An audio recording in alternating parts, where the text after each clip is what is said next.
समस्तीपुर जिला के मुफस्सिल थाना क्षेत्र के दातपुर में हुई सूरज कुमार हत्याकांड का पुलिस ने महज 24 घंटे के भीतर खुलासा कर दिया।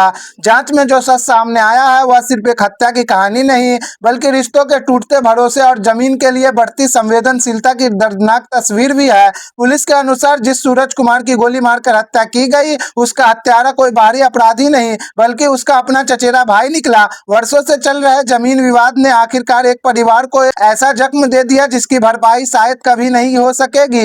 एक मामूली कहासुनी ने इतनी भयावह शक्ल ले ली कि एक युवक की जान चली गई और कई परिवार की खुशियां उजड़ गई। समस्तीपुर पुलिस की त्वरित कार्रवाई सुनिश्चित रूप से सराहनीय है। 24 घंटे के भीतर आरोपी की गिरफ्तारी और वैज्ञानिक साक्ष्यों के आधार पर मामले का उद्भेदन यह दिखाता है कि यदि इच्छा शक्ति हो तो अपराधों का जल्द खुलासा संभव है। लेकिन यह मामला समाज के सामने बड़ा सवाल भी खड़ा करता है कि आखिर जमीन और संपत्ति के लिए अपने ही रिश्तों का खून बहाने की नौबत क्यों आ रही है। विवाद चाहे कितना भी बड़ा हो उसका समाधान बातचीत और कानून के जरिए होना चाहिए, क्योंकि जमीन दोबारा मिल सकती है लेकिन खोई हुई जिंदगी और टूटे हुए रिश्ते कभी वापस नहीं आते। बाकी आप देख रहे थे 24 दैनिक बिहार ग्रामीण न्यूज।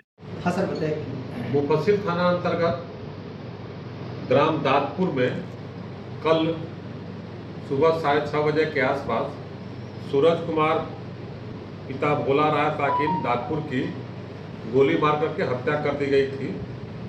हत्या के बाद मुफस्सिल थाना अध्यक्ष एवं एसआईटी की टीम जो प्राथमिकी अभियुक्त थे उनके गिरफ्तारी के लिए प्रयास किया जा रहा था और वहां पर घटनास्थल पर एफएसएल की टीम भी पहुंची थी तथा वहां से भी साक्ष्य संग्रह किया गया था और डीआईयू भी लगातार सक्रिय था।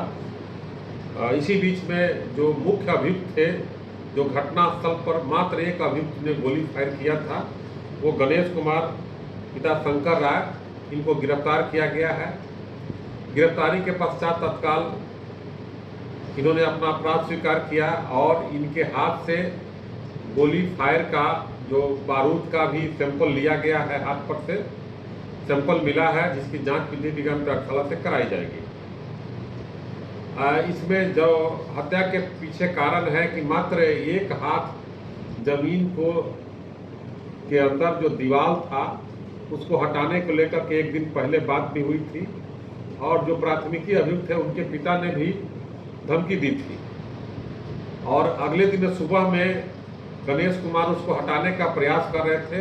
इसी के क्रम में यह घटना घटी है और इनके द्वारा जो है गोली मार करके हत्या की गई है। गिरफ्तारी कोई अपराधी एक अभियुक्त जो इनके फादर हैं, इनके शंकर राय, उनके गिरफ्तारी के लिए प्रयास हो रही है। हालांकि वो घटनास्थल पर मौजूद नहीं थे, लेकिन उन्होंने एक दिन पहले धमकी दिया था जिसमें साजिशकर्ता के रूप में नामजद बनाया गया है। घटना के जो हथियार है उसके बरामद के लिए हम लोग इनको एक पुलिस प्रयास किया गया है और इसके लिए पुनः रिमांड पर लेकर के हम लोग उसको बरामद करने का प्रयास कर रही है मेरी टीम।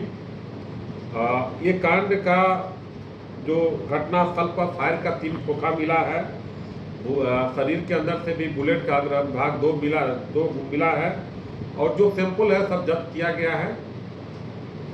इस कांड को पुलिस प्राथमिकता के आधार पर स्पीड ट्रायल कराएगी, क्योंकि मृतक के ये चचेरे भाई थे और इन लोगों का विवाद, इनका अपना एक आपराधिक इतिहास भी था, एक बार जेल भी जा चुके हैं।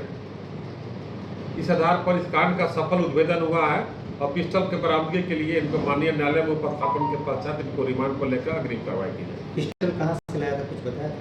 इसकी महत्वपूर्ण जानकारी इनके द्वारा दी गई है और जो आगे के अनुसंधान में आएगा। इसकी मां का आरोप था कि शराब कारोबार को लेके ये लोग मना करते थे, इसके कारण भी गोली चलाई गई। नहीं, ऐसी बात नहीं है। ये शुद्ध रूप से जो दीवार है, बीच में जमीन घर का दीवार है, उसी को लेकर के विवाद हुआ है, इससे कारण एक घटना का। शराब मामले में जेल गया है क्या? हाँ, पहले ये एक मामले में जेल गए हुए हैं गोपालगंज जिला से।